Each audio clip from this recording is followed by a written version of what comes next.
Democrat politicians are here to serve everyone but Americans. Apparently they work for the people of Mexico, Somalia, and now even China. Check out this video uploaded by Democrat New York Congressman Dan Goldman with Chinese subtitles. Watch. The Trump administration has carried out deportations, raids all across the country, including here in New York City. These are certainly uncertain times, but no matter what, it's important that you know your rights when interacting with law enforcement. In all circumstances, you have the right to remain silent, and in most cases, ICE cannot search you or your things without your consent. Even the post he made was written in Chinese. The translated version of the post reads, "Every New York resident has rights when interacting with immigration enforcement. Whatever changes the next 4 years bring, please stay informed, stay safe, and stay united." Now, I hope Border Czar Tom Homan is keeping a list. I know he said he'd look into the admission by New Jersey's Democrat governor that he's hiding someone of questionable legal status above his garage. We also saw Democrat Congresswoman Ilhan Omar giving out similar advice to her Somali constituents, as we just saw Goldman give to his Chinese ones. Can't we, though, send them all to prison like Bob Menendez? He wasn't the only politician who was accepting bribes from foreign nations to do their bidding. Some of these other Democrats aren't even smart enough to charge the foreign countries they hold water for. They're dumb enough to do it for free. But on a more serious note, where are all the Democrats meeting with angel parents, meaning the American parents who lost children to violence committed by illegal aliens? What are their rights? Is anyone informing them of those rights? And did you notice how Goldman is really leaning into the whole "we're at war" mentality we saw from the Democrats protesting Doge in D.C.? He's acting like he's hunkered down in a bunker somewhere. It's quite pathetic.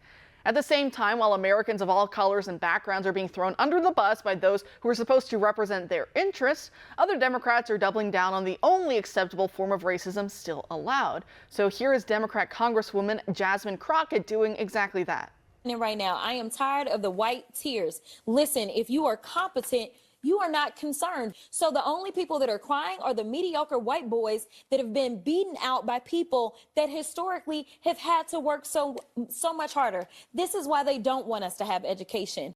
Joining us now to discuss is Jeremy Carl. He's a senior fellow with the Claremont Institute. Jeremy, also, he's the author, I should say, of The Unprotected Class, How Anti-White Racism is Tearing America Apart.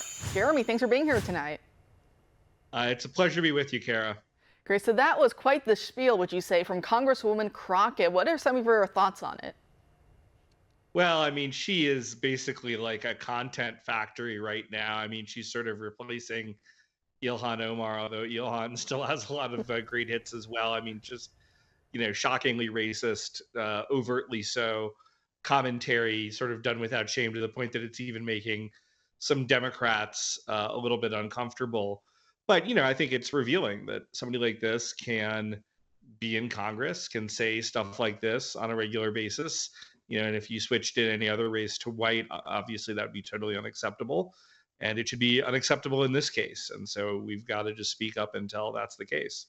That we do, and obviously the Democrat coalition, it involves so many different groups of people, and there's competing interests, right? Like Muslims aren't on board with the trans issue, and yet they find themselves in the Democrat coalition. So the one thing that does hold them all together is just anti-white hatred. I think we should just be a little more open about that. That unfortunately is the ties that bind on that side of the aisle. So we hear Jasmine Crockett, and it's white guys. Usually it's just always white men, white men, white men. And we know that's the left, and that's how they disparage people, is by calling everyone a white man, calling anyone akin to being a white man, because I guess that's just the symbol for the devil these days. But I guess I will say, I'll go out and I'll venture onto these waters and say I think the right, though, has an issue with doing the same thing but to white women, right? You see all sorts of vitriol. It'll be white liberal women are the scourge of the earth and basically are better off dead. I don't know. It's bizarre. Online you'll see from, prominent conservative accounts just completely destroying the idea of just white women. I know they'll throw in the liberal moniker, but